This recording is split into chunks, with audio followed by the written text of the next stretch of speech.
नमस्कार, मैं पायल शुक्ला। आप सभी का स्वागत है न्यूज टंका हिंदी में। आज की हमारी यह वीडियो उमेश पाल हत्याकांड के मास्टरमाइंड अतीक अहमद को लेकर है। 17 साल पुराने उमेश पाल अपहरण केस में आखिरकार आज प्रयागराज की एमपी एमएलए कोर्ट ने माफिया अतीक अहमद को सजा सुनाई। पुलिस रिकॉर्ड में अतीक गैंग पर 101 मुकदमे दर्ज है। यह पहला मामला है जिसमें अतीक दोषी ठहराया गया है। अतीक अहमद उमेश पाल हत्याकांड सहित 100 से अधिक आपराधिक मामलों में नामजद है। उमेश पाल हत्याकांड मामले में अतीक के भाई अशरफ समेत 7 आरोपियों को कोर्ट ने बरी कर दिया है। जिन 3 दोषियों को उम्र कैद की सजा सुनाई है उसमें अतीक के अलावा खान सौलत और दिनेश पारसी है। तीनों दोषियों को न्यायालय की एमपी एमएलए विशेष न्यायाधीश डॉक्टर दिनेश चंद्र शुक्ला ने उम्र कैद की सजा सुनाई है। विशेष अदालत ने आईपीसी की धारा 364A और 120B के तहत दोषी करार दिया। तीनों दोषियों को 1 लाख रुपए जुर्माना और 5,000 रुपए परिवार को हर्जाने के तौर पर देना है। वहीं जिन्हें बरी किया गया है उसमें अशरफ उर्फ खालिद अजीम, फरहान जावेद उर्फ बज्जू, आबिद इस्लाल, आशिक उर्फ मल्ली, एजाज अख्तर है। बता दें कि सोमवार के शाम अतीक अहमद को अहमदाबाद की साबरमती जेल से और उसके भाई अशरफ को बरेली जेल से प्रयागराज लाया गया था। दोनों की नैनी सेंट्रल जेल में हाई सिक्योरिटी बैरक में रखा गया था। वहीं आज जब कोर्ट में अतीक को ले जाया गया तब परिसर में वकीलों ने फांसी दो के नारे लगाए। इससे पहले नैनी सेंट्रल जेल से अतीक को बंद वैन में कोर्ट लाया गया। इसमें सीसीटीवी कैमरे और पर्दे लगे थे। करीब 50 से ज्यादा जवान सुरक्षा दे रहे थे। अतीक अहमद दोपहर 12:30 बजे कोर्ट पहुंचा। बता दें कि अतीक अहमद का 20 साल से ज्यादा वक्त तक प्रयागराज समेत आसपास के 8 जिलों में वर्चस्व रहा है। अतीक अहमद और उमेश पाल के बीच दुश्मनी 18 साल पुरानी है। शुरुआत 25 जनवरी 2005 में बसपा विधायक राजू पाल के मर्डर के साथ हुई थी। उमेश राजू पाल मर्डर केस का चश्मदीद गवाह था। अतीक अहमद ने उमेश को कई बार फोन कर बयान न देने और केस से हटने को कहा था। ऐसा न करने पर जान से मारने की धमकी दी। उस समय सपा की सरकार थी। बावजूद इसके जब उमेश पाल नहीं माना तो 28 फरवरी 2006 को उसका अपहरण किया गया। उसे रात भर मारा गया, बिजली के शॉक दिए गए। अतीक के विरोध में गवाही देने के लिए टॉर्चर किया गया। 1 मार्च 2006 को उमेश पाल ने अतीक के पक्ष में गवाही दी। उमेश अपनी और परिवार की जान की रक्षा के लिए साल भर चुप रहा। साल 2007 में विधानसभा चुनाव हुए और सपा को करारी हार का सामना करना पड़ा। मायावती के नेतृत्व वाली बसपा की पूर्ण बहुमत से सरकार बनी। उसके बाद राजू पाल की हत्या के दोषी अतीक के खिलाफ मायावती ने कार्रवाई की। उमेश पाल को लखनऊ बुलाया और हिम्मत दी। उमेश पाल ने 1 साल बाद 5 जुलाई 2007 में अतीक अहमद, उसके भाई अशरफ समेत 10 के खिलाफ रिपोर्ट दर्ज कराई। उमेश पाल ने ठान लिया था कि अतीक अहमद और अशरफ ने जिस तरह से उसको मारा पीटा और उसके साथ गलत व्यवहार किया था उसका बदला सजा दिलवा कर लेगा।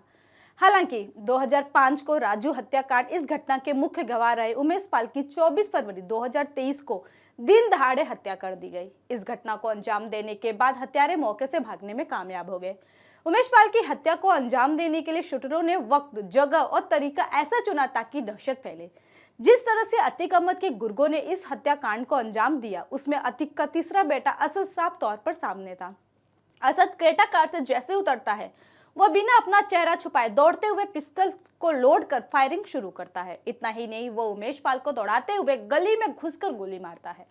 वहीं अतीक अहमद के परिवार के लिए साई की तरह घूमने वाले साबिर ने भी बिना चेहरा छुपाए कार से उतरते ही राइफल से फायरिंग शुरू कर देता है। तीसरा किरदार बमबाज गुड्डू मुस्लिम, जिसने बाइक से उतरते ही थैले में रखे बम दागने शुरू कर दिए। गुड्डू मुस्लिम ने भी अपना चेहरा छिपाने की कोशिश बिल्कुल नहीं की। उमेश गोली लगने से गिरने के बाद भी उठकर घर के भीतर भागा। साथ में उनकी सुरक्षा में लगे दोनों सिपाही भी उन्हें बचाने के लिए अंदर की तरफ भागे, लेकिन हमलावरों ने दुस्साहस का परिचय देते हुए घर के अंदर घुसकर स्वचालित हथियारों से लगातार गोलियां बरसाई। घटना को अंजाम देकर हमलावर बाइक से फरार हो गए।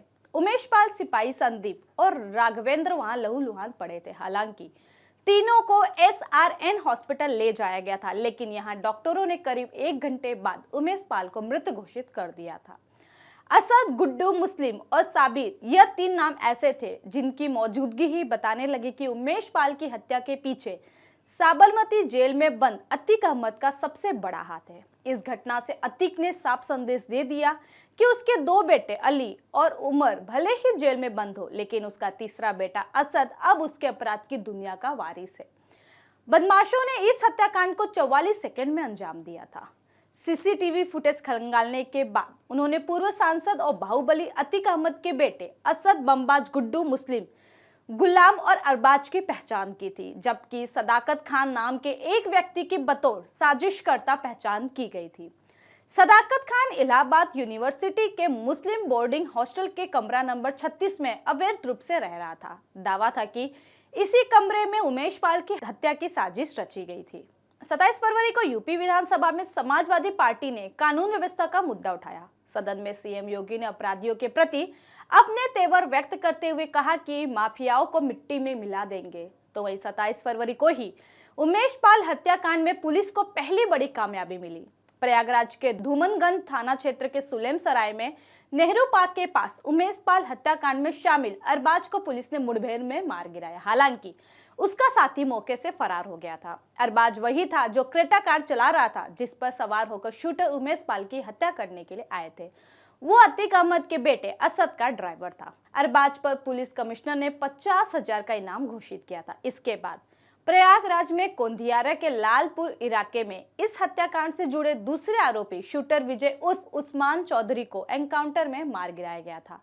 यह वही शूटर था जो पास की दुकान पर खड़े होकर सामान खरीदने का नाटक कर रहा था और उमेश पाल के पहुंचते ही उनके ऊपर गोलियों की बौछार करने लगा। उस्मान ने ही उमेश पाल पर सबसे पहली गोली चलाई थी। वह सीसीटीवी में नजर भी आया था।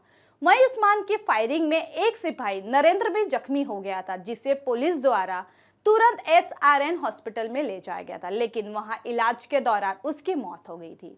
पुलिस ने उस्मान पर भी 50,000 का इनाम रखा था। उस्मान अतीक गैंग का शार्प शूटर था। उमेश पाल हत्याकांड में अतीक अहमद, पत्नी शाइस्ता परवीन, उसका भाई अशरफ और उनके बेटे समेत कई लोगों को आरोपी बताया गया था। आज जब उमेश पाल अपहरण केस में अतीक अहमद को जब सश्रम आजीवन कारावास की सजा सुनाई गई, इसके उपरांत उमेश पाल की पत्नी जया पाल की प्रतिक्रिया सामने आई। जया पाल ने अतीक अहमद के लिए फांसी की मांग की। उन्होंने कहा, जब तक अतीक उसके भाई बेटे को खत्म नहीं किया जाएगा तब तक यह आतंक चलता रहेगा। मैं न्यायपालिका के फैसले का सम्मान करती हूँ। मैं मुख्यमंत्री जी से चाहूंगी कि अतीक अहमद को खत्म किया जाए, जिससे उसके आतंक पर भी अंकुश लगे। उन्होंने आगे कहा कि जज ने जो फैसला किया है उससे हम संतुष्ट हैं, लेकिन ये तो अपहरण का मामला है। वहीं उमेश पाल की मां ने कहा कि अपहरण केस में आए फैसले से हम संतुष्ट हैं, लेकिन हत्या के मामले में भी आरोपी को सजा सुनाई जाए। वहीं उमेश पाल की पत्नी ने कहा कि वो न्यायालय के फैसले को आगे चुनौती देगी, क्योंकि वो चाहती है कि अतीक को फांसी की सजा हो। तो वहीं अतीक के वकील ने कहा कि MP MLA कोर्ट के फैसले को हाई कोर्ट में चुनौती देंगे। हालांकि अतीक को आज केवल एक मामले में दोषी करार किया गया है। अब भी 100 मामले पर फैसला आना बाकी है। भले ही अशरफ को बली कर दिया गया हो, लेकिन उसकी मुश्किलें अभी भी कम नहीं होने वाली। दरअसल यूपी के सीएम योगी आदित्यनाथ ने उमेश पाल हत्याकांड से संबंधित कई सारे सबूतों को जमा किया है। अब दोषियों की खैर नहीं, अशरफ को भी भविष्य में उम्र कैद या फांसी की सजा मिल सकती है, जब उसके अन्य दोषों का पर्दाफाश होगा। उमेश पाल हत्याकांड में शामिल अतीक अहमद समेत सहयोगी और परिवार पर भी जल्द से जल्द एक्शन लिया जाएगा। अतीक अहमद को मिली उम्र कैद की सजा, इसको लेकर आपकी अपनी प्रतिक्रिया क्या है, हमें कमेंट सेक्शन में जरूर बताएं। साथ ही हमारे चैनल को लाइक, सब्सक्राइब और शेयर करना ना भूलें। फिलहाल के लिए इतना ही। जल्दी एक नई जानकारी के साथ पुनः उपस्थित होंगे। तब तक के लिए मुझे दीजिए इजाजत। धन्यवाद।